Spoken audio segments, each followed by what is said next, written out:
여러분은 지금 칠레 북부의 아타카마 사막에 있습니다. 지구상에서 가장 건조한 곳 중 하나죠.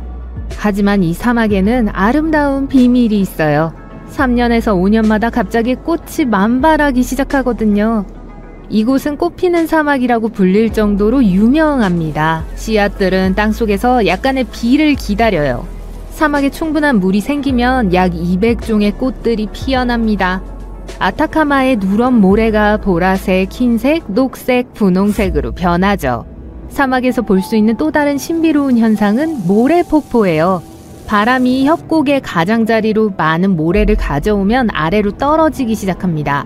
이 효과를 100배 증폭시키면 사우디아라비아에 있는 것 같은 모래폭포가 생겨요. 정말 나이아가라 폭포 같아요. 물은 한 방울도 없어요. 지역 주민들은 이 현상이 모래폭풍이 임박했음을 경고한다고 말합니다. 엘프링 혹은 픽시링이라고 알려진 요정의 고리는 초원과 숲이 우거진 지역에 버섯이 신비로운 원형으로 자라는 현상이에요. 왜 요정의 고리가 거의 완벽한 원형인지에 대해서는 많은 논쟁이 있어요. 어떤 미신에 의하면 요정들의 춤이 땅을 태워 버섯이 빨리 자라게 하는 것이라고 해요. 남부 인도에서 2001년 7월과 9월 사이 사람들은 역사상 기록된 가장 이상한 기상현상 중 하나를 목격했습니다. 붉은 비가 내렸어요. 전형적인 폭풍우라고 생각했던 것이 많은 사람들을 충격에 빠뜨렸어요. 비의 색깔은 옷에 물을 들일 정도로 밝았어요. 녹색, 노란색, 갈색, 그리고 심지어 검은색 같은 다른 색깔도 있었습니다. 우기가 한창일 때 붉은 비가 내리기 시작했고 몇 주 동안 주기적으로 내렸어요. 연구원들은 이 특이한 비가 먼지나 녹조에 의해 색깔을 띠게 된다는 걸 발견했어요. 그러니까 이 비를 맛보려고 하지 마세요. 과학자들은 어떻게 녹조가 하늘 위로 올라갔는지 완전히 알지 못합니다. 그래서 이런 현상은 더욱 불안하게 느껴져요. 노르웨이 중부 시골 헤스달렌 계곡 위에 사는 사람들은 종종 하늘을 가로지르는 흰색, 노란색, 빨간색에 떠다니는 불빛을 목격합니다. 그 불빛은 낮과 밤에 모두 나타나며 80년대에는 한 주 동안 15번에서 20번 발견된 적도 있어요. 헤스달렌의 빛은 몇 초 동안 지속되지만 때때로 1시간 이상 지속될 수도 있어요. 불빛은 떠다니거나 심지어 흔들리는 것처럼 움직여요. 어떤 과학자들은 이 불빛의 원인이 이온화된 철분 먼지 때문이라고 믿고 또 어떤 과학자들은 나트륨, 산소, 수소를 포함하는 연소 때문이라고 해요. 또 어떤 사람들은 미확인 비행물체라고도 주장합니다. 스노우 도넛은 가장 보기 드문 기상학적 광경 중 하나인데 그 현상을 위해서는 완벽한 기상 조건이 필요하기 때문이에요. 로키 산맥과 같은 눈 덮인 산간 지역에서 발견되고 바람, 온도, 눈, 얼음, 습기가 모두 적합할 때만 우리가 이 경이로운 고리들을 목격할 수 있어요. 땅에 젖은 눈의 얇은 층이 필요해요. 그 층 아래에는 얼음이나 가루, 눈이 있어야 합니다. 그리고 도넛을 마치 눈덩이처럼 언덕 아래로 굴릴 만큼 충분히 강한 바람이 불어야 해요. 일단 구르기를 멈추면 야구공 크기이거나 자동차 타이어만큼 클 수 있어요. 모두 바람이 얼마나 강한가에 달려있죠. 새로 형성된 스노우 도넛은 오래 지속되지 않으니까 얼른 카메라를 가져오세요. 그리고 머리 조심하세요. 여러분은 지구상의 다른 행성과 비슷한 생태계와 대기를 가진 곳이 있다는 걸 믿을 수 있나요? 자, 믿으세요. 루마니아 남동부에 위치한 모빌 동굴은 무려 550만 년 동안 완전한 어둠 속에 닫혀 있었습니다. 인부들이 건설 부지를 찾다가 비로소 그 동굴에 대해 알게 됐을 때까지는요. 과학자들은 동굴의 입구를 팠고 그 안에 완전히 독립적인 생태계가 번성하고 있다는 것을 발견했습니다. 수많은 터널을 지나 바위를 통과하는 통로가 뚫렸을 때 과학자들은 썩은 달걀 냄새가 나는 유황수 호수를 발견했어요. 공기는 황화수소로 가득 차 있었고 지구의 대기가 포함하고 있는 것보다 100배나 많은 이산화탄소를 가지고 있었어요. 말할 필요도 없이 이 공기는 독성이 강해요. 더 이상한 건 완전한 생태계가 이 동굴 안에 존재하고 있고 지구상의 어느 곳에서도 찾아볼 수 없는 33종의 생물이 있었다는 사실이에요. 이 동굴은 완전히 다른 대기를 가진 다른 행성에 무엇이 존재할 수 있는지를 우리에게 보여줍니다. 이런 곳이 아무도 모르게 지금까지 지구에 존재해왔다는 사실이 믿기 힘들 정도예요. 이 나무들 좀 보세요. 인도 고무나무예요. 이 나무의 튼튼한 뿌리는 지하가 아니라 표면에서 자랍니다. 특수한 틀과 고정장치의 도움으로 사람들은 이 뿌리가 자라는 방식을 조절하는 법을 배웠어요. 나무가 작은 구덩이 옆에 있다고 가정해보세요. 이 구덩이의 한쪽 끝에서 다른 쪽 끝까지 다리를 만들어야 해요. 자라나는 나무 뿌리를 필요한 방향으로 향하게 하세요. 시간이 지남에 따라 뿌리가 땅속으로 침투하여 끝없는 폭우 속에서 튼튼해집니다. 다리 하나를 만드는데 약 15년이 걸려요. 여기 생명의 나무라고 불리는 또 하나의 놀라운 나무가 있습니다. 바레인의 사막에서 자라요. 그 나무는 수킬로미터의 모래에 둘러싸인 이 모래 언덕 위에 400년 이상 서 있었어요. 이곳은 굉장히 덥고 습기도 없어요. 그럼에도 불구하고 그 나무는 녹색잎이 있고 계속해서 자랍니다. 지금까지 과학자들은 그 나무가 어떻게 수분과 영양분을 얻는지 아직 알아내지 못했어요. 주변에는 석유가 매장된 곳만 있어요. 지역 주민들은 그 나무가 신성하다고 생각합니다. 생명의 마법과 자연의 힘을 보여주기 때문이죠. 일부 전문가들은 이 모든 것이 뿌리 덕분이라고 확신해요. 뿌리가 매우 깊어서 지하수원에 도달할 수 있을 거예요. 지금 여러분은 밤새도록 몇 시간 동안 운전하고 있어요. 잠을 못 자서 정신이 몽롱해요. 차를 세우고 팔다리를 뻗기 위해 밖으로 나갑니다. 그리고 나서 하늘을 올려다보고 아름다운 일출을 봐요. 잠깐만요. 하늘에 태양이 3개 있어요. 눈을 비비지만 그대로예요. 하늘에는 여전히 3개의 밝은 태양이 있어요. 우리 태양이 3개로 분열된 게 아니에요. 태양이 2개 더 생긴 것도 아니에요. 이 현상은 선독이라고 불립니다. 주로 심한 서리 동안 발생해요. 하늘의 작은 얼음 결정이 빛을 휘게 하죠. 결과적으로 하늘에서 하나 대신에 3개의 밝은 점을 볼 수 있어요. 이 현상은 공식적으로 후광이라고도 해요. 보통 태양 주위에 있는 원을 가리키죠. 심지어 밤에도 후광을 볼 수 있습니다. 가로등을 보면 불빛 주변에 있는 밝은 원을 볼 수 있어요. 때때로 후광은 더 화려한 형태를 띨 수 있습니다. 만약 공기 중에 얼음이 많다면 빛이 훨씬 더 휘어져요. 마치 거울이 12개 있는 방 안에 있는 것처럼요. 그러면 후광이 사람의 눈 모양으로 보이기도 합니다. 이 때문에 가짜 새벽 현상이 발생할 수 있어요. 지평선을 보고 있는데 새벽이 시작되고 태양의 가장자리가 나타나기 시작해요. 조금만 더? 그런데 잠깐만요. 태양이 하늘에서 녹기 시작해요. 잠시 후 다시 어두워집니다. 그리고 불과 1분 후에 진짜 태양이 얼굴을 드러냅니다.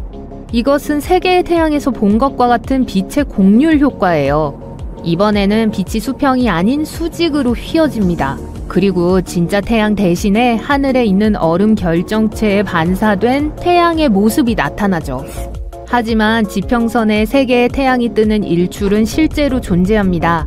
지구에서는 아니지만요. 340광년 떨어져 있는 곳이에요. 중심에 태양보다 거의 2배 큰 별이 숨어있는 항성계가 있어요. 2개의 작은 별이 이 거인 주위를 돌고 있어요. 이 이상한 세계에도 행성이 있어요. 그곳에서의 일몰과 일출은 정말로 3개의 태양과 함께 발생합니다. 이런 일몰을 보면서 사랑하는 사람과 공원 벤치에 앉아있는 데이트는 매우 성공적일 거예요. 가장 당혹스러운 자연현상에 대해 이야기하면서 사막에 내린 눈을 언급하지 않을 수는 없을 거예요. 네, 2018년 겨울 지구상에서 가장 건조하고 더운 곳 중 하나인 사하라 사막의 주민들이 잠에서 깨어났을 때 모래를 덮고 있는 두꺼운 눈을 발견했어요. 어떤 곳에서는 모래 언덕 위에 내린 눈의 두께가 38cm에 달했어요. 그러나 기상학자들은 이 흥미로운 현상에 대한 설명을 했습니다. 차가운 공기 덩어리가 최근의 폭풍으로 인한 강수량과 결합되어 비 대신에 눈이 내렸다고 해요. 이 경우에는 뭘 하면 좋을까요? 눈 낙타를 만들까요? 낙타 혹은 하나 아니면 2개? 여러분은 야생에서 하이킹을 하며 캠프를 차릴 안전한 장소를 찾고 있습니다. 들리는 건 오직 발 밑에서 나뭇잎과 나뭇가지가 갈라지는 소리뿐이죠. 다람쥐 몇 마리가 저기 나무 위로 뛰어 올라가고 있어요. 하지만 갑자기 예상치 못한 일이 벌어져요. 나무 사이 먼 곳에 뭔가가 이상하게 보이는데 일종의 콘크리트 구조물 같아 보여요. 이상하네요. 이 시점에서 여러분은 숲속으로 최소 32km쯤 들어왔고 여러분이 알고 있는 한 근처에 도시나 마을은 없어요. 그래서 더 자세히 보기 위해 친구들과 함께 길을 떠나기로 해요. 하지만 가까이 다가갈수록 아무데로도 이어지지 않는 걸 알게 돼요. 말 그대로 아무것도 없는 곳에서 뭘 하고 있는 거죠? 그리고 아무데로도 이어지지 않아요. 여러분은 셜록 홈즈 모자를 쓰고 조사를 시작해요.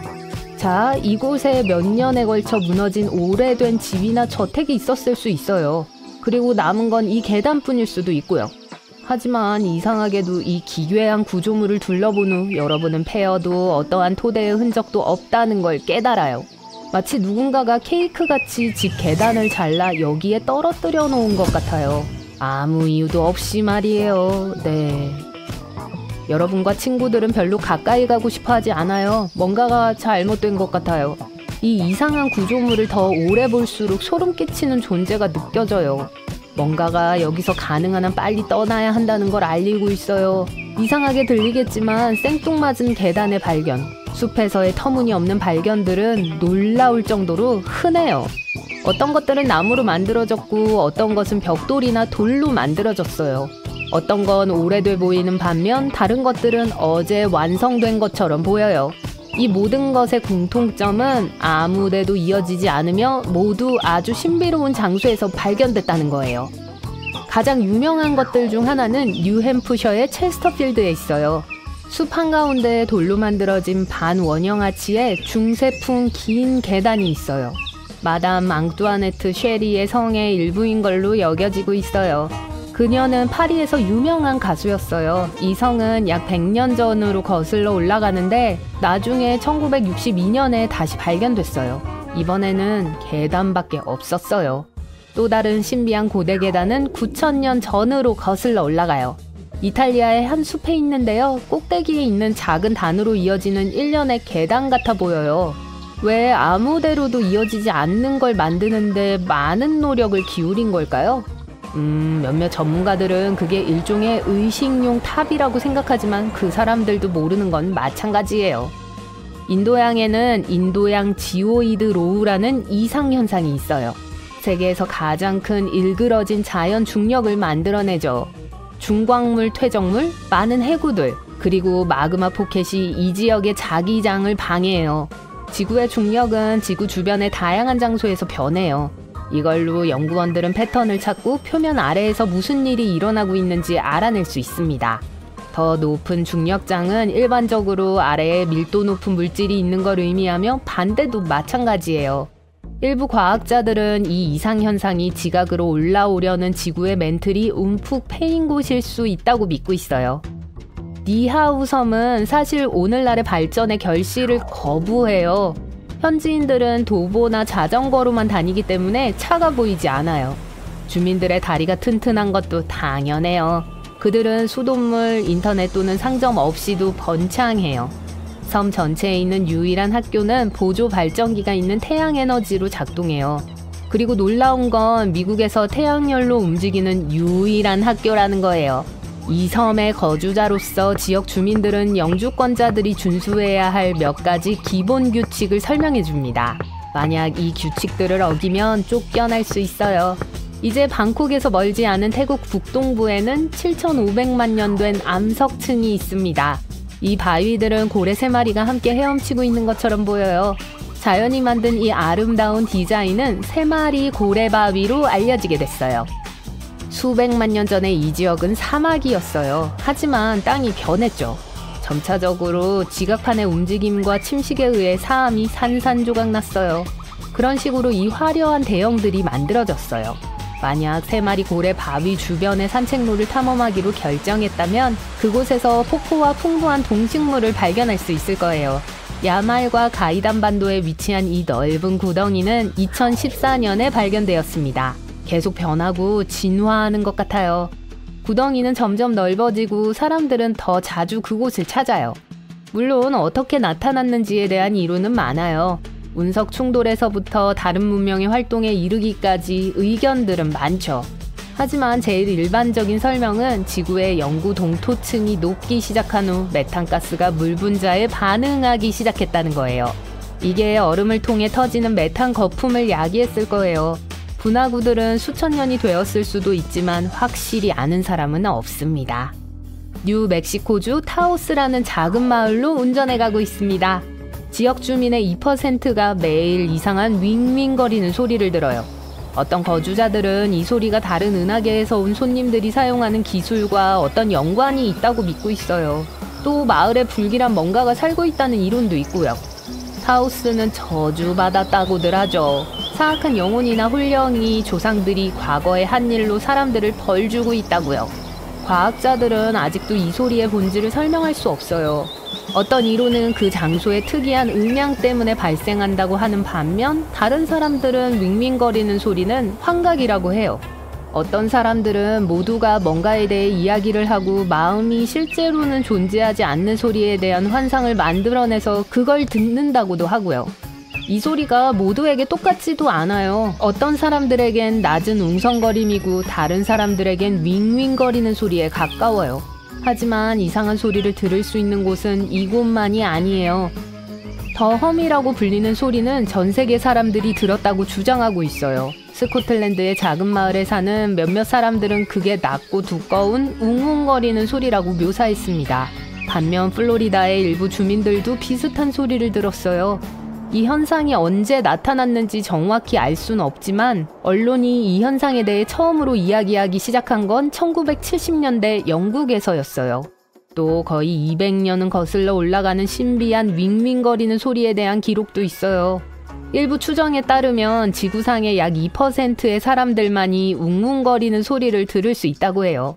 그 사람들의 귀가 저주파의 파동을 감지할 수 있거나 완전 다른 이유일 수도 있고요. 아마 흥얼거리는 사람이 노래의 가사를 모르기 때문에 웅웅거리는 소리를 듣는 걸 수도 있어요. 네, 이 농담도 200년짜리예요. 인도네시아의 한 화산은 밝은 푸른 용암을 내뿜고 파란색과 보라색 불꽃을 만들어내요. 이 현상은 화산이 세계에서 가장 높은 수준의 유황을 지니고 있기 때문에 발생해요. 또 악취로도 근처에 있다는 걸 알 수 있어요. 하지만 주제에 벗어난 이야기네요. 그리고 황산가스가 타는 듯한 뜨거운 공기와 상호작용하고 녹은 용암에 의해 불이 붙을 때 파랗게 변해요. 또 이 분화구 안에는 세계에서 가장 큰 산성호수가 있어요. 네, 냄새가 정말 심해요. 수중의 강과 호수가 염수연못이라고 불리는 데는 이유가 있어요. 높은 염분이 주변의 바닷물보다 그 안에 있는 물을 더 밀도 있게 만들어요. 그래서 강과 호수를 형성하면서 바닥으로 가라앉는 거예요. 이것에는 파도도 있어요. 이 파도들은 때때로 물가에 부딪힐 수 있습니다. 잠수함을 타고 그곳으로 내려가면 염수 연못 수면에 쉽게 떠다닐 거예요. 하지만 잠수함 없이 그런 호수에서 수영하는 건 너무 위험해요. 유독한 메탄과 황화수소를 너무 많이 함유하고 있거든요. 네, 전 이것도 패스할래요. 하지만 여러분은 하고 싶은 대로 하세요. 멕시코의 크리스탈 동굴은 세계에서 가장 독특한 결정 구조물의 본거지입니다. 동굴 안의 초희귀한 환경 덕분에 그곳의 결정체들은 믿을 수 없는 크기로 자라요. 공기가 엄청나게 습합니다. 물은 우유빛 거인들의 성장을 촉진시키는 수톤의 미네랄을 포함하고 있어요. 어떤 건 전봇대보다 더 길어요. 돌풍이 눈이 쌓인 지역을 가로질러 눈을 굴리기 시작할 때 원통형 눈 도넛이 생겨요. 마치 눈사람을 만들듯이요. 만약 그게 진짜라면 결국 바람이 움직이기엔 너무 무거워질 거예요. 하지만 눈 도넛의 중심은 비어 있어요. 도넛의 안쪽 층이 너무 얇고 도넛이 형성될 때 날아가기 때문이죠. 이것으로 눈덩이보다 더 가벼워져요. 그래서 더 굴러가기도 하는 거예요. 안타깝게도 눈 도넛이 나타나려면 아주 정확한 조건이 필요하기 때문에 보기 힘듭니다. 에티오피아의 다날키 한물지는 아마도 여러분이 볼 수 있는 가장 이상하게 생긴 곳 중 하나일 거예요. 네온빛 온천, 용암 웅덩이, 광활한 염전이 여기저기 흩어져 있어요. 여기서는 특히 조심해야 해요. 유독가스가 열수구 위로 소용돌이 치고 있거든요. 그리고 많은 웅덩이들이 산성이 강해요. 그러니까 수영하러 가지 마세요. 적어도 점심 식사 후 30분까지는요. 농담이에요. 그리고 마지막으로 1992년 바다에서 발견된 28,000마리의 고무 오리만큼 인도네시아의 카와 이젠 화산은 평범한 용암을 분출하는 산이 아니에요. 대부분의 화산이 그러하듯 검은 연기와 붉은 용암을 만들어내는 대신 이 별난 녀석은 푸른 불꽃과 전기를 띠는 파란 용암을 내뿜어요. 이 현상은 이 화산의 세계적으로 가장 높은 수준의 황이 함유되어 있기 때문에 발생해요. 그리고 유황가스가 뜨거운 공기와 상호작용해서 녹은 용암에 의해 불이 붙을 때 파란색으로 변하기 시작하죠. 안타깝게도 이 매혹적인 광경은 밤에만 볼 수 있어요. 하지만 냄새는 하루 종일 맡을 수 있어요. 그나저나 세계에서 가장 큰 산성 호수 또한 이 분화구 안에 위치해 있어요. 사해는 엄밀히 말해 호수임에도 다른 바다에 비해 소금과 미네랄의 농도가 굉장히 높아요. 거기서 수영하는 건 거의 불가능하지만 사람들은 몸에 천연 화학물질을 바르기 위해 그곳으로 가죠. 표면에 떠 있는 건 휴식 취하기 좋은 방법이에요. 이 고대의 강은 바다보다 9.6배 더 짜기 때문에 육안으로 보이는 생물이 전혀 살 수 없어서 그 이름을 얻었어요. 몇 안 되는 박테리아와 곰팡이만이 바닷물을 즐기죠. 또한 해발 427m 아래인 육지에서 가장 낮은 해발 고도에 있어요. 멕시코 지하에는 수정동굴이 있는데 마치 무슨 성간세계 같아 보여요. 표면 아래 약 305m 깊이에 있고 각각의 결정체의 길이는 11m인데 무게는 55톤에 달해요. 이것들은 세계에서 가장 큰 결정체들 중 하나예요.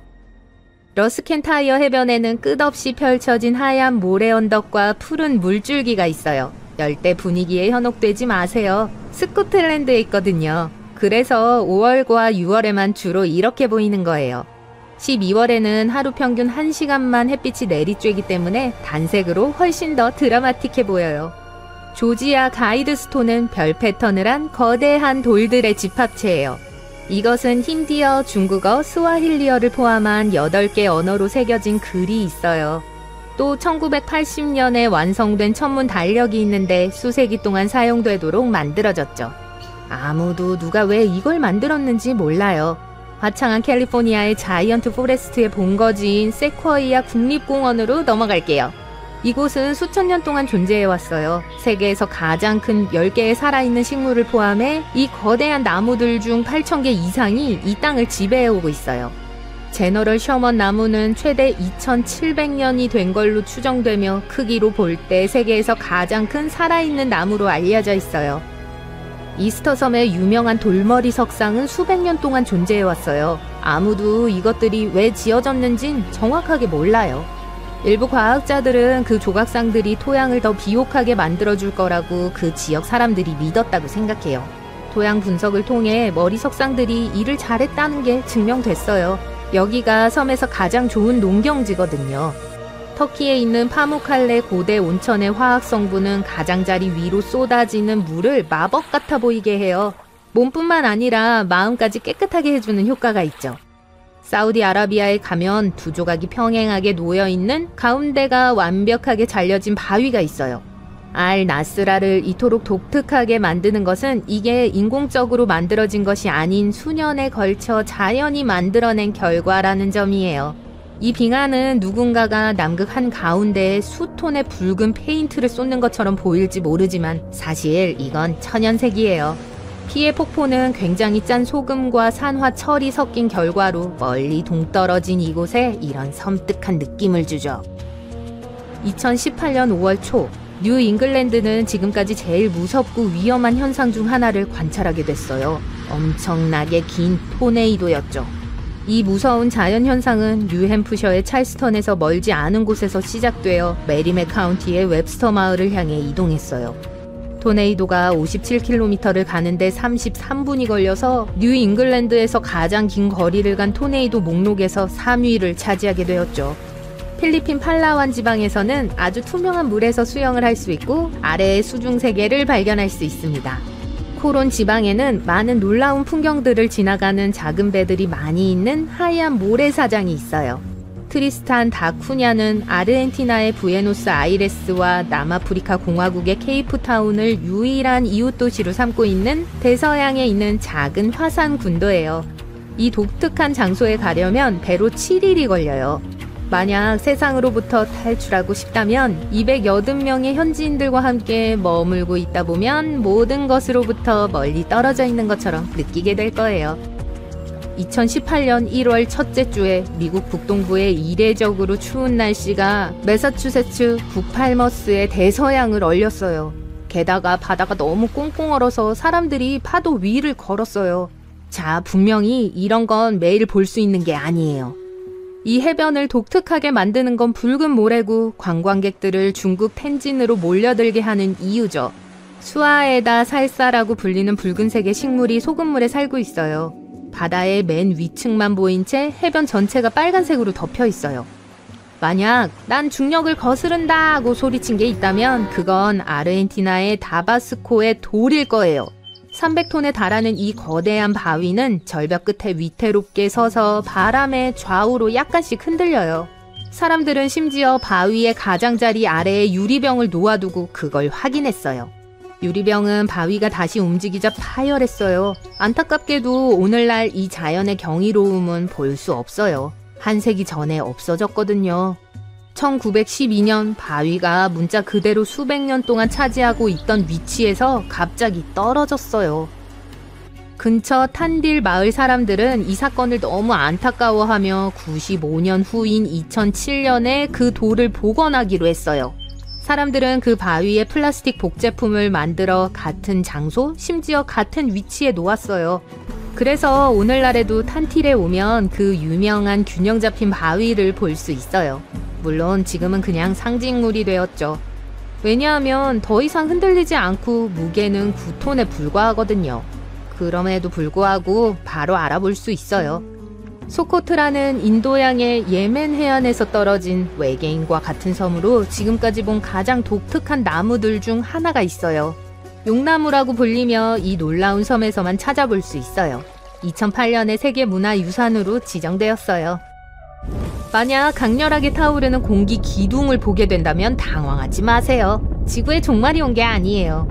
회오리 소리와 타는 듯한 불길의 이 소름 끼치는 조합은 여러분이 파이어 트위스터 또는 불회오리인 불토네이도와 마주쳤다는 걸 의미해요. 이 위험한 현상은 대부분 산불이 일어나는 동안 생겨나요.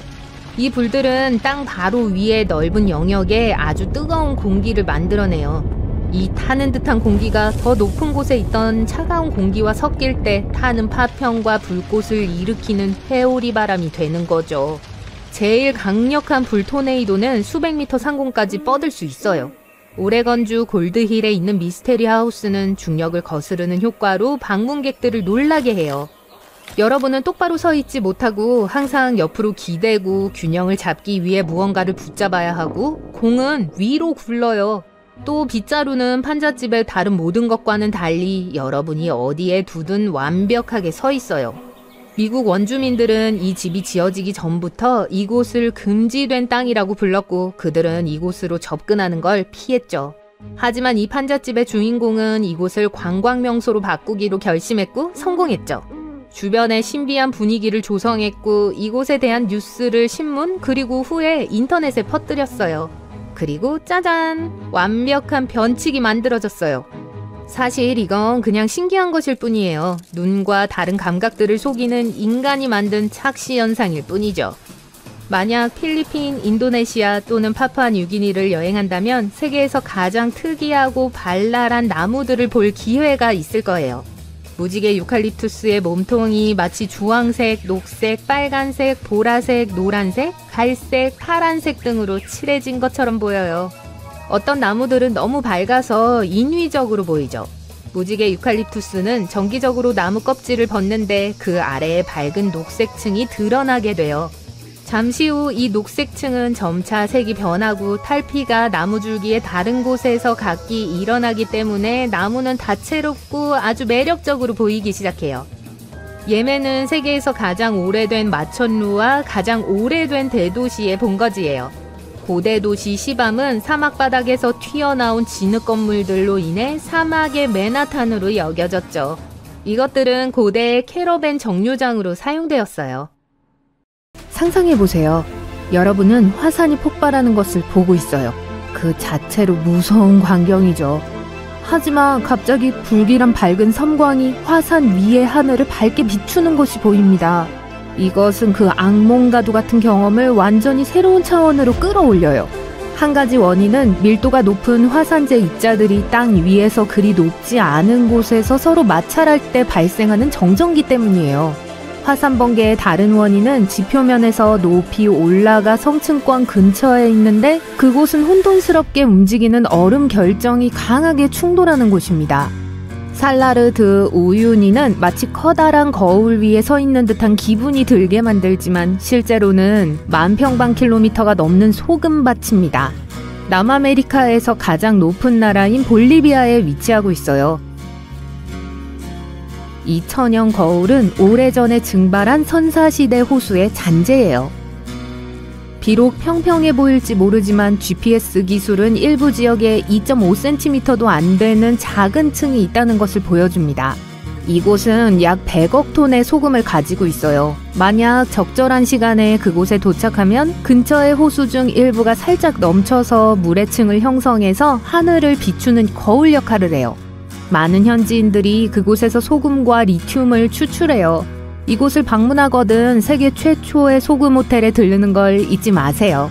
페루에서는 진짜 무지개산을 볼 수 있습니다.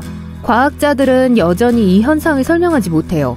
화려한 산 꼭대기에 도달하기 어렵지만 자연에서 파란색, 빨간색, 녹색, 노란색, 분홍색을 보는 것은 분명히 기억에 남을 일입니다. 얼어붙은 비행 접시처럼 보이는 것은 사실 매우 가연성이 높은 메탄가스 방울이에요. 물속에 갇힌 채 환상적인 풍경과 놀라운 패턴을 형성해요. 캐나다 알버타의 아브라함 호수 같은 북부 호수에서 흔히 발생하는 이 방울들은 죽은 동물, 나뭇잎, 식물들이 물에 가라앉아 박테리아에 의해 분해될 때 나타납니다. 이 박테리아는 나중에 메탄가스를 배출해요. 우와, 여기까지 냄새가 나는 것 같네요. 2018년 3월 말, 동유럽에서는 으스스하면서도 아름다운 사건이 목격됐어요. 스키를 즐기던 사람들은 붉은색 하늘 아래 주황색 비탈을 미끄러져 내려갔어요. 어리둥절하면서도 흥분한 사람들은 이 경험을 화성을 걷거나 모래 언덕을 스키를 타고 내려오는 것 같았다고 묘사했습니다. 이 현상이 비록 신비로워 보이긴 하지만 실망스러울 정도로 간단한 설명이 있어요. 이런 특이한 풍경의 원인은 사하라 사막에서 온 강력한 모래 폭풍이었어요. 이 폭풍은 먼지, 모래, 꽃가루 입자를 싣고 와서 눈을 주황색으로 물들였습니다. 그것은 일회성 자연현상이 아니에요. 기상학자들은 적어도 5년에 한 번 주황색 눈이 동유럽의 땅을 덮는다고 말합니다. 그런데 오렌지색 눈은 먹지 마세요. 2018년 2월 20일과 21일, 미국 북동부 지역의 사람들은 최근 기상이변 중 가장 특이한 것을 경험했어요. 폭염이었어요. 네, 2월에요.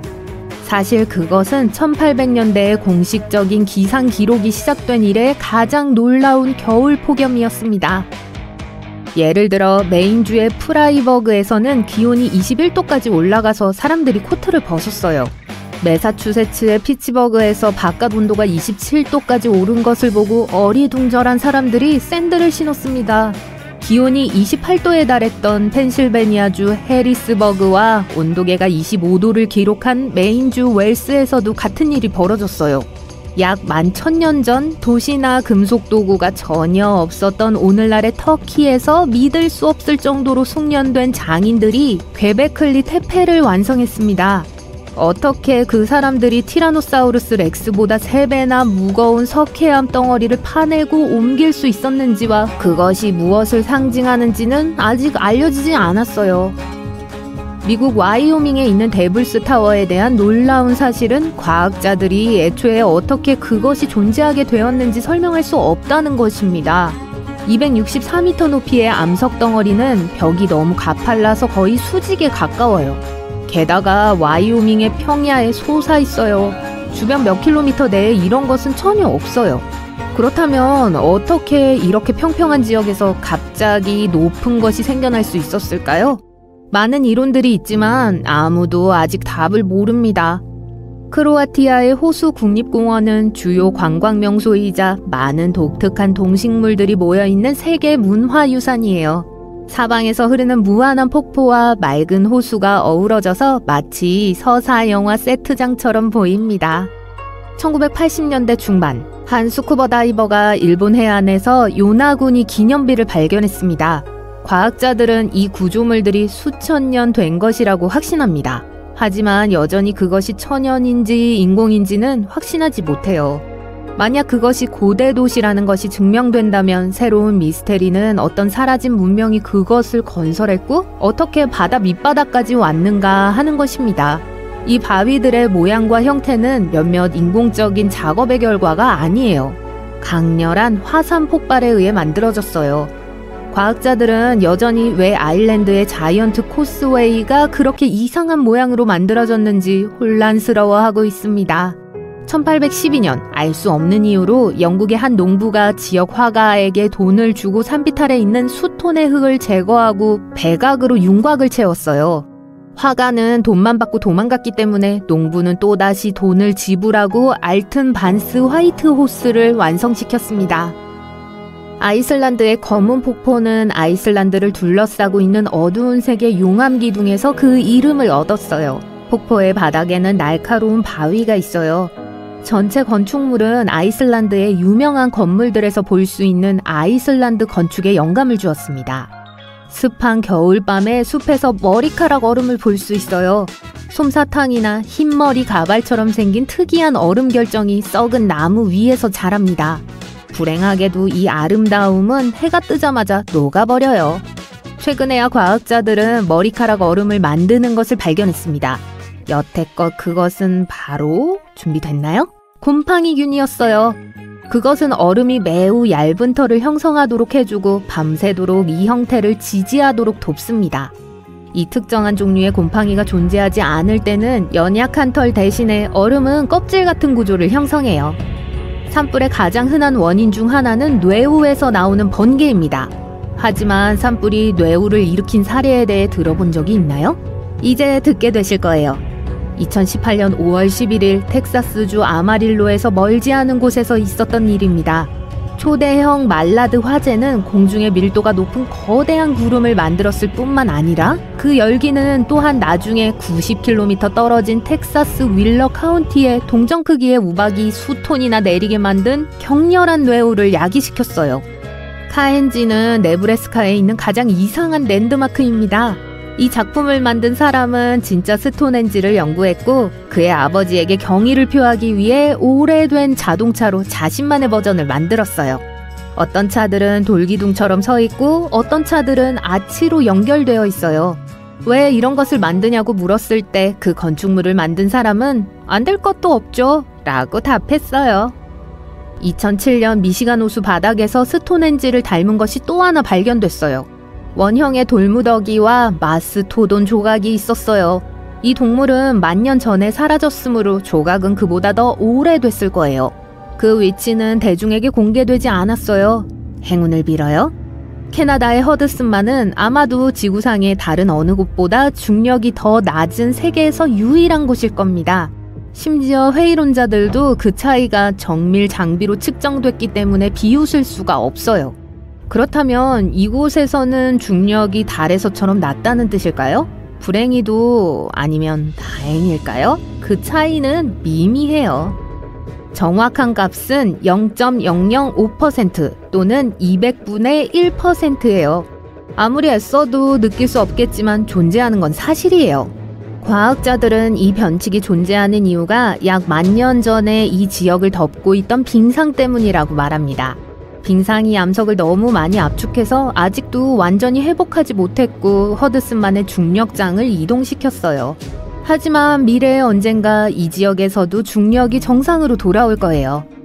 2010년 화석화된 물고기가 나일강 서쪽 400km 지점에서 발견됐어요. 사하라 사막에서 말이죠. 이 우연한 발견으로 과학자들은 현재 사하라 사막에 바다가 있었을지도 모른다고 믿게 되었고, 그래서 그 지역에 대한 지질 조사를 실시했습니다. 그리고 예상치 못한 결과를 얻었어요. 모래 아래에서 거대한 무언가의 증거를 발견했는데 바다의 일부가 전혀 아니었어요. 몇 달 동안 그 연구는 육지에 있는 GPS 장비로 계속되었고, 나중에 모든 지상 데이터가 수집되었을 때 과학자들은 인공위성에서 그 지역을 관찰했습니다. 그 광경은 놀라웠어요. 사막 아래에 거대한 분지가 있었고 그 근처에 작은 분지가 있었어요. 이 분지의 해안을 따라 고대 인류의 정착지가 이전에 발견되었는데, 이제 연구원들은 마침내 왜 사람들이 그 장소에 살기로 선택했는지에 대한 답을 얻었습니다. 그곳에는 대단한 크기의 호수가 있었어요. 총 10만 평방킬로미터가 넘는 담수가 있었죠. 그건 미시간 호수의 절반 크기예요. 안녕하세요. 불무지개에 대해 들어본 적 있으세요? 네, 저도 들어본 적 없어요. 수평호는요? 그럴 줄 알았어요. 근데 참고하세요. 둘은 같은 거예요. 언뜻 보면 그림 같아 보여요. 아니면 하늘에 무지개 색깔의 물보라가 튄 것 같죠. 이름에도 불구하고 불이나 비와 공통점은 없어요. 이 현상은 특정한 형태의 얼음 구름을 통해 태양이 빛날 때 드물게 발생해요. 무지개 태도 그만큼 독특해요. 다시 말하지만 태양에서 나오는 빛을 완벽한 고리로 구부리기 위해서는 구름에 있는 특정한 종류의 얼음 결정체가 지구 표면에 존재해야 해요. 달빛에도 같은 현상이 일어날 수 있어요. 유일한 차이점은 달무리는 보통 흰색이고 태양무리는 무지개색일 수 있다는 거예요. 고도가 높은 지역을 방문하면 페니 텐트를 우연히 발견하는 행운아 중 한 명이 될 수도 있어요. 기본적으로 자연적으로 형성된 뾰족한 얼음 기둥을 말해요. 이게 형성되기 위해서는 건조한 공기에 매우 춥고 고도가 높은 환경이 필요해요. 햇빛은 얼음을 물로 녹이는 대신 수증기로 바로 바꿔버려요. 그래서 이 눈과 얼음의 날들이 지구 표면에 나타나기 시작하는 거예요. 귀여워 보일 순 있지만 4.5m까지 자랄 수 있어요. 작은 각각의 용암 방울들이 바람을 만나면 어떻게 될까요? 기본적으로 펠레의 털이 돼요. 제가 설명할게요. 펠레라는 단어는 화산을 뜻하는 고대 하와이 상징에서 유래해요.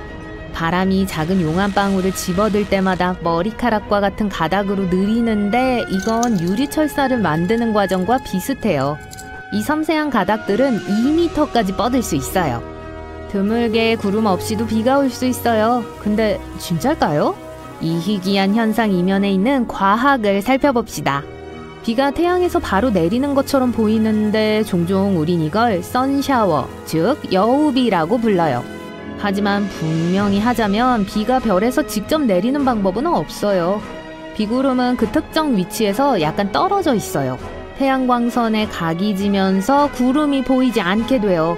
여러분이 있는 방향으로 비를 뿌리게 바람을 조금 불어주면 짜잔! 여우비가 내리죠. 볼리비아의 우유니 소금 호수라고 불리는 곳이 있어요. 세계에서 가장 큰 소금 평지예요. 또한 배터리를 만드는 데 중요한 요소인 전 세계 리튬의 절반이 있는 곳이기도 하죠. 하지만 여기엔 또 뭐가 그렇게 특별한 거죠? 장마철이 올 때마다 이 평평한 땅을 완벽하게 반사되는 거울 호수로 바꿔줘요.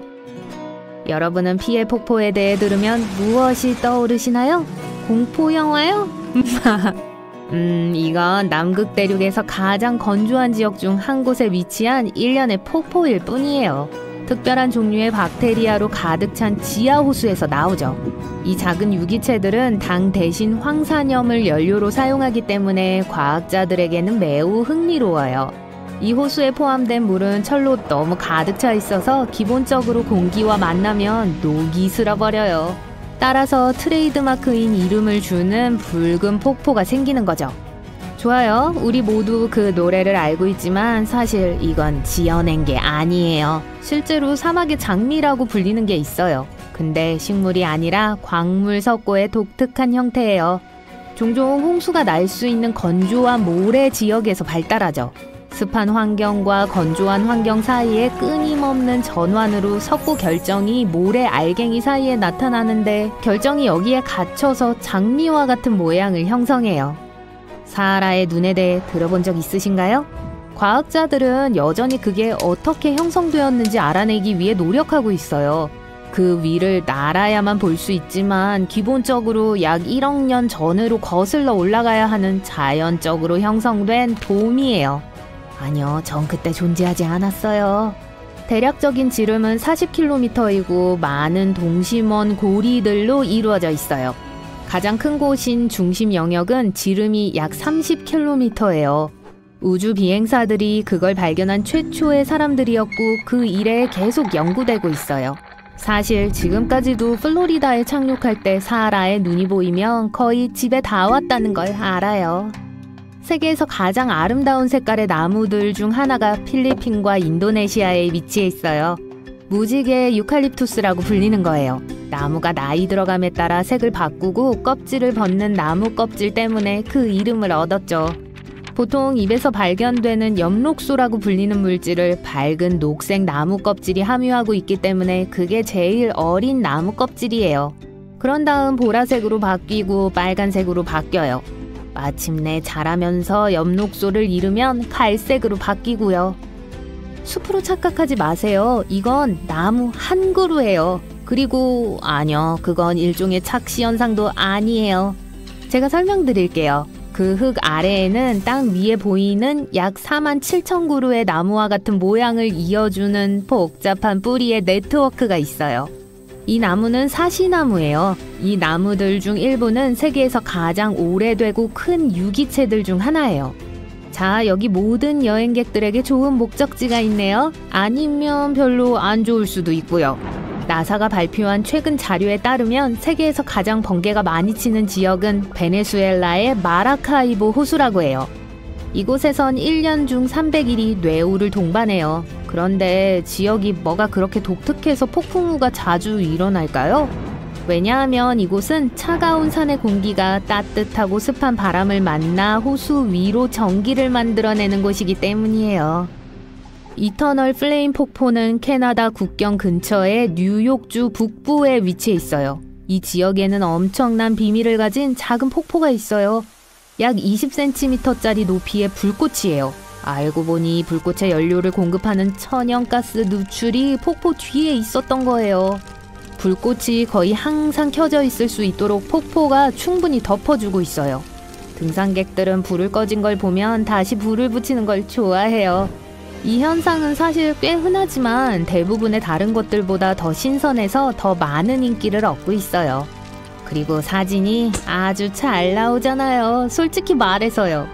황사, 백사, 그리고 심지어 흑사에 대해서도 여기저기서 들어봤어요. 하지만 지금까지 녹색 해변은 들어본 적이 없어요.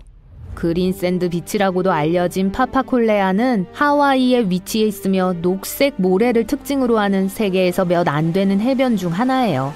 이 독특한 색깔은 근처에 화산이 폭발했을 때 형성된 감람석으로부터 생겨났어요.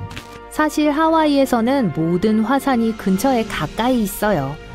녹색 모래는 그만 볼게요. 왜냐하면 세계의 다른 해변 중 일부는 밤에도 빛날 수 있거든요. 그리고 이건 완전 천연이에요.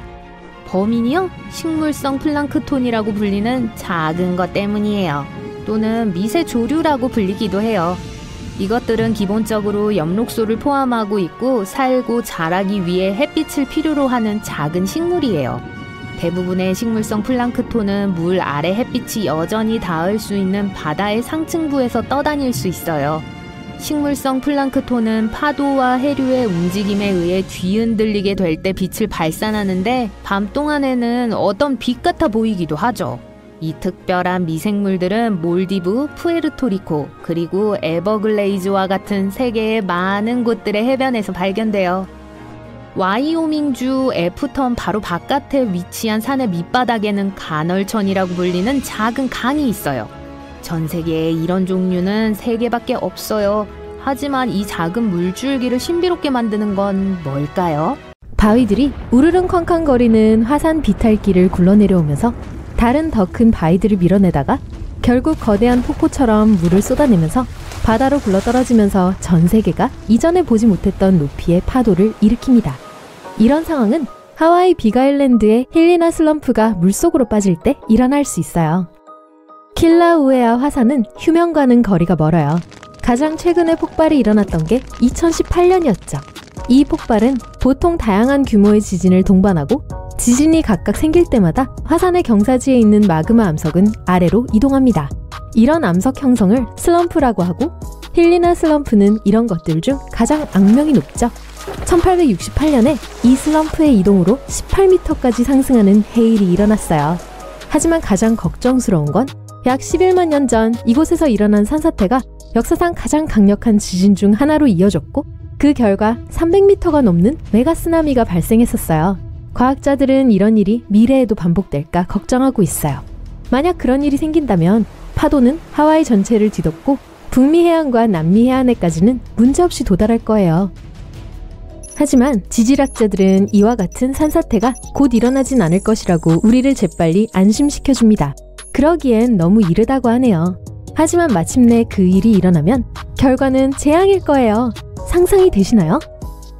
미 서부에 있는 옐로우스톤 국립공원은 눈부신 경치로 세계적으로 유명한데 특히 그 중심에는 화려한 그랜드 프리즈매틱 스프링이 있죠. 하지만 우리 모두 옐로우스톤이 무엇보다도 엄청난 칼데라라는 것을 알아야 해요. 기본적으로 잠을 자고 있는 초화산이란 거죠. 앞에서 봤던 킬라우에아와 같은 일반 화산과 초화산의 차이점은 초화산의 힘이 수천 배나 더 강하단 거예요. 수톤의 거대한 바위와 뜨거운 용암의 강을 분출하고 국가들로 하여금 몇 주 동안 비행기 여행을 멈출 수밖에 없게 만드는 화산재 구름을 뿜어내는 분출이 있다고 상상해보세요. 이제 그걸 1000배 곱해보세요. 옐로우스톤이 폭발하면 그렇게 되는 거예요. 처음에는 국립공원 한가운데에 있는 거대한 지역이 흔들리고 허물어졌다가 위로 메가톤급으로 폭발하게 됩니다. 용암이 흘러나오고 마그마 바위들이 워싱턴 DC의 약 절반 크기인 대략 100 스퀘어 킬로미터의 면적을 덮게 될 거예요. 하지만 가장 큰 위험은 화산재예요. 잿빛 기둥은 수킬로미터 상공에 솟아올라 바람에 의해 여러 방향으로 실려갈 거예요. 보통 폭발이 아닐 테니까요. 확산 범위와 피해도 평소보다 훨씬 클 거예요. 무겁고 두꺼운 화산재는 넓은 지역을 담요처럼 덮어서 농작물과 심지어 건물까지 파괴할 겁니다. 더 최악인 건 재가 공기 중에 퍼져 태양을 차단하고 기온이 급격하게 떨어뜨려 인공적인 겨울로 이어질 수도 있다는 점이에요. 심지어 일반 화산도 전 세계의 온도를 몇 도 낮출 수 있어요. 초화산은 잠재적으로 새로운 빙하 시대를 초래할 수도 있어요. 다행히도 옐로우스톤 초화산이 가까운 미래에 폭발할 가능성은 극히 낮거나 전혀 없어요. 지구 역사상 이런 폭발은 단 3번 있었고 그런 재앙이 반복될 거라는 증거가 없어요. 과학자들은 그 확률이 0.00014%로 추정하고 있는데 이건 소행성이 우리를 다 쓸어버릴 확률보다 낮아요. 말이 나와서 말인데요. 공룡이 말을 할 수 있다면, 그리고 적어도 그러려면 아직 살아있어야겠지만 여러분에게 소행성의 위협이 이보다 더 생생할 순 없다고 말할 거예요. 나사의 과학자들이 말하길 자신들이 지구와 가까운 모든 두드러진 크기의 소행성들의 90%를 추적했고 하나도 우려할 만한 게 없다고 했어요. 하지만 아직 나머지 위대한 미지의 10%가 남아있죠. 게다가 다른 천체들이 끌어당기는 힘 때문에 소행성들은 날아가면서 선로를 바꿀 수 있고 결국엔 우리 쪽으로 방향을 틀 수 있어요. 우린 운 좋네요. 만약 충분히 커다란, 예를 들면 지름 1.6km 정도 되는 소행성이 지구를 강타한다면 우선 12개의 대도시를 단 몇 초 만에 없애버릴 수 있을 만큼 강력한 폭발을 일으키게 될 거예요. 그러면 그 충격으로 화산의 화산재와 같은 먼지와 파편들의 구름이 피어올라 해를 가리고 지구 전체에 수세기 동안 지속되는 겨울이 시작될 거예요. 하지만 소행성이 바다에 떨어진다 해도 아마 그럴 가능성이 더 높을 텐데 그 결과로 생긴 파도가 수 킬로미터 높이까지 올라가 해안 도시들을 지구 표면에서 씻어내버릴 거예요. 하지만 적어도 새로운 빙하기는 없죠. 비록 과학자들은 가까운 미래에 그러한 위협은 없을 거라 꽤 확신하고 있지만 완전히 그 가능성을 배제할 수 없으며 인류가 이 사건에 대비하기 위해서는 적어도 5년은 필요하다고 합니다. 만약 지구 가까이 있는 큰 소행성이 갑자기 방향을 바꿔 우리를 향해 돌진한다면 우린 그걸 상대할 수 없을 거예요. 재난영화 보고 싶은 사람 없나요?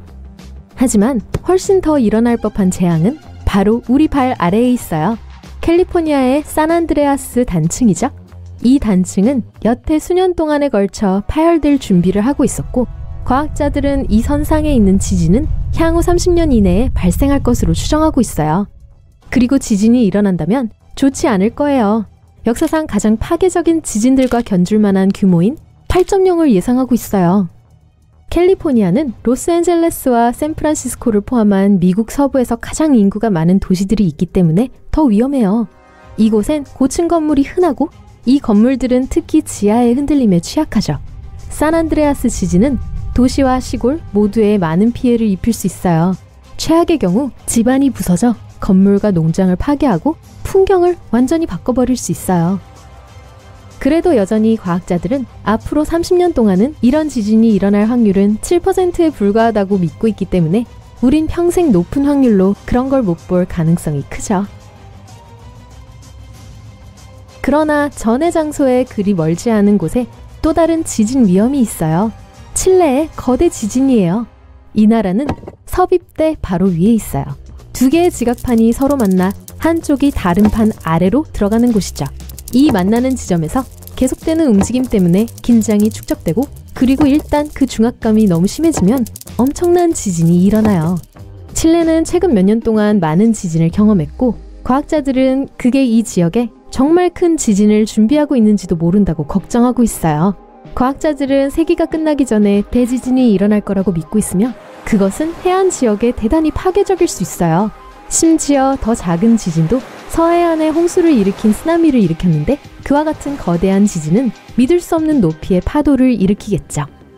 긍정적인 부분은 이제 칠레가 다가올 자연재해에 대비하는 법을 알게 되었고 지질학자들은 지진이 일어나기 전에 사람들이 대피할 수 있을 거라고 꽤 확신하고 있다는 점이죠.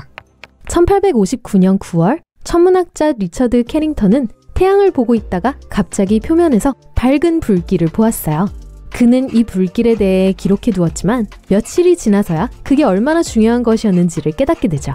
불길에서 나온 에너지는 지구에 도달해 직접적으로 강타하여 쿠바 상공에 북극강을 나타나게 했고 전 세계의 전신선들을 태워버렸어요. 이 사건은 캐링턴 이벤트라 불렸고 그건 바로 태양 폭풍이었죠. 그런 폭풍은 지구를 자주 강타해요. 하지만 어느 것도 캐링턴 이벤트만큼 강력하진 않았어요. 그 전에도 그 후에도 말이죠. 하지만 2012년에 천문학자들은 비슷한 태양 폭풍을 신고했는데 이 에너지가 우리 행성을 다시 한번 강타할 뻔했죠. 일주일만이라도 더 빨랐더라면 큰일 날 뻔했어요. 오늘날 인류는 삶의 거의 모든 부분을 전기에 의존하고 있고 강력한 태양 폭풍은 지구의 전자기장에 굉장한 문제를 일으킬 거예요. 모든 전자기기들은 정지하거나 누전될 거고 기본적으로 모든 걸 가동하는 거대한 변압기는 영원히 고장나버릴 거예요. 이걸 수리하는 데는 몇 년이 걸릴 거고 그런 엄청난 정전 수리 비용은 수조 달러가 들겠죠. 가장 최악인 건 과학으로는 태양 폭풍을 거의 예측하지 못한다는 거고 심지어 어떻게 미리 알았다 하더라도 우린 그걸 막을 힘이 없다는 거예요. 이 폭풍은 단 몇 초 만에 발생하고 소란을 일으키는 입자가 지구 대기에 도달하는 데는 약 8분이 걸리죠. 정전은 조금 더 늦게 일어날 거예요. 엄청난 양의 플라즈마 구름이 우리 행성에 도달한 하루쯤이나 그렇게요. 지금은 태양 폭풍을 막을 방법은 없어요. 그리고 몇 년 안에 우리의 모든 전기를 끊을 수 있을 만큼 충분히 강력한 한방이 올 가능성은 상당히 높아요. 약 12%죠. 이 모든 것에서 유일하게 좋은 점은 우리가 이제 그러한 가능성을 인지하고 있고 적어도 미리 대비를 할 수 있다는 거예요. 폭풍이 오기 전에 속옷과 양말 챙겨가는 거 잊지 마세요. 항상 필요할 거예요. 쉬운 척의 배와 20대의 비행기가 실종됐고 많은 사람들이 사라졌고 미지의 세력이 잠깐만요. 대본이 잘못됐네요. 버뮤다 삼각지대는 트란실바니아에 있죠? 죄송해요. 자, 옛날 옛적의 트란실바니아의 중심부에는 사람들이 트란실바니아의 버뮤다 삼각지대라고 명명한 신비한 장소가 있었어요. 이 뒤틀린 나무와 얽힌 덤불을 보세요. 금방이라도 나무 뒤에서 사악한 생물이 나타날 것만 같고 심지어 이야기처럼 우주에서 온 유령이나 신비한 생물이 있을지도 모른다는 생각이 들 정도예요. 이 숲은 1960년대에 한 남자가 여자친구와 친구 몇 명과 함께 따뜻한 8월의 오후를 보내고 있었을 때 유명해졌어요.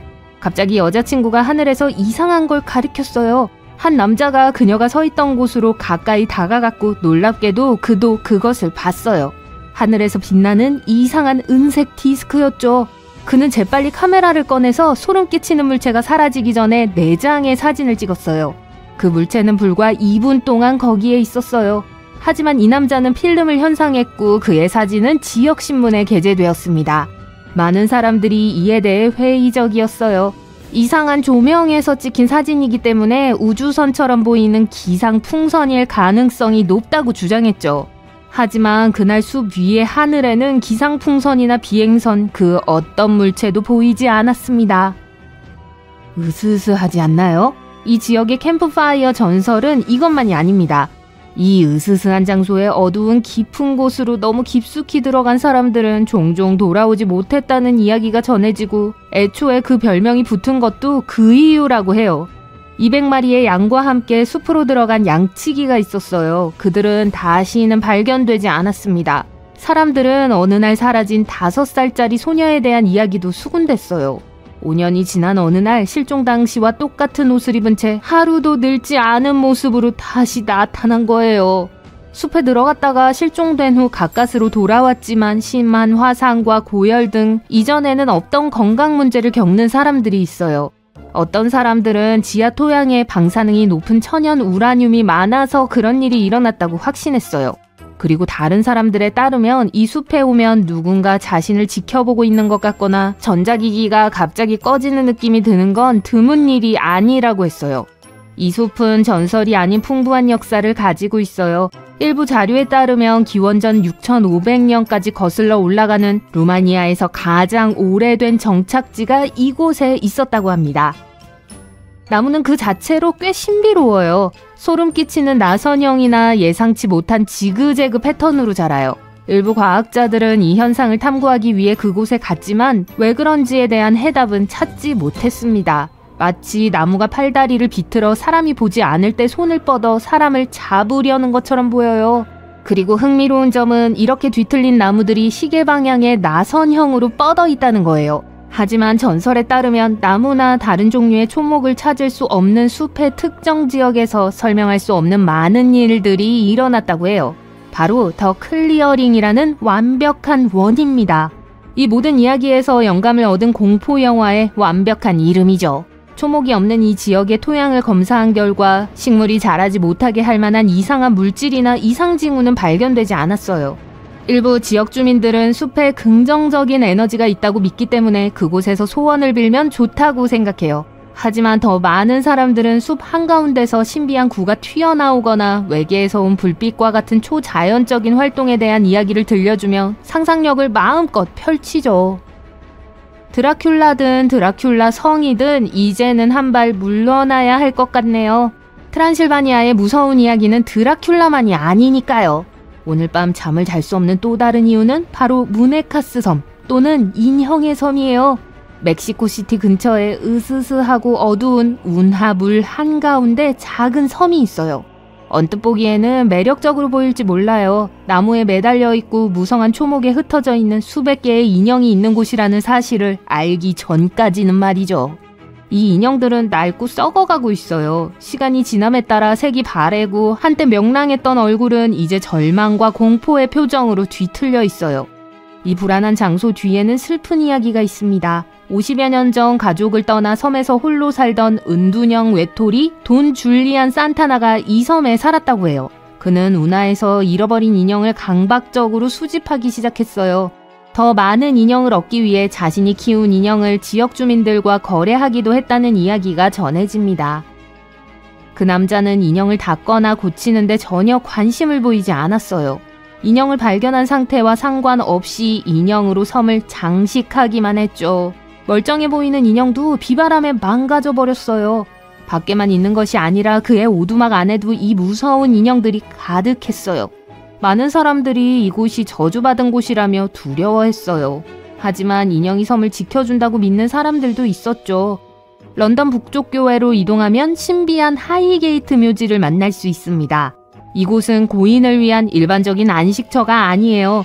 이 묘지에는 칼 마르크스와 더글러스 애덤스의 무덤을 비롯해 특이한 무덤이 많지만 그 때문에 방문객들이 이곳을 찾는 건 아닙니다. 사람들은 이곳에 뱀파이어를 포함한 온갖 종류의 으스스한 생물이 출몰한다는 전설 때문에 이곳을 찾아요. 네, 붉은 눈과 날카로운 송곳니로 무덤 위를 맴도는 그림자 같은 존재에 대한 이야기는 결코 지루할 틈이 없어요. 하지만 이곳이 항상 이렇게 으스스했던 건 아니에요. 19세기 중반에 조성된 이곳은 한때 무덤을 삼킬 듯이 무성한 초목과 무너져 내리는 비석들로 방치되어 있었어요. 하지만 이 전설은 1970년대에 이 묘지가 여러 공포 영화에 등장하면서 장소 자체와 함께 인기를 얻게 됐죠. 심지어 자칭 뱀파이어 헌터라고 자처하는 방문객도 있어요. 런던에서 차로 조금만 가면 플럭리라고 하는 평화롭고 매력적인 마을이 있어요. 적어도 첫눈에는 그렇게 보이죠. 사람들은 플럭리가 영국에서 가장 유령이 많이 나오는 마을이라고 수군대요. 구불구불한 거리를 지나가다 보면 유령이 출몰한다는 전설이 전해지는 여러 장소를 만나게 될 거예요. 그중 상당수는 4세기 이상 영주의 지위를 누렸던 대린 가문과 관련이 있어요. 많은 건물에 있는 둥근 지붕의 창문에서 옛 정취를 느낄 수 있어요. 수백 년 전 대린경이 적에게 붙잡혔을 때 탈출했다는 전설이 전해져요.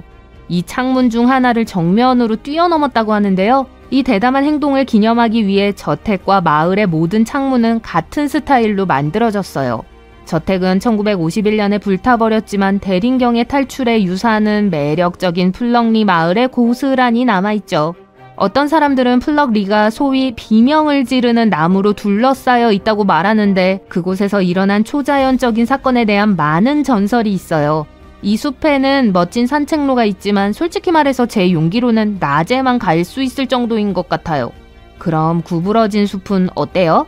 폴란드 그리피노에 있는 이 숲은 소나무 400그루로 이루어져 있는데 줄기가 90도로 급격히 꺾인 다음 알파벳 J처럼 기묘하게 휘어져 있어요.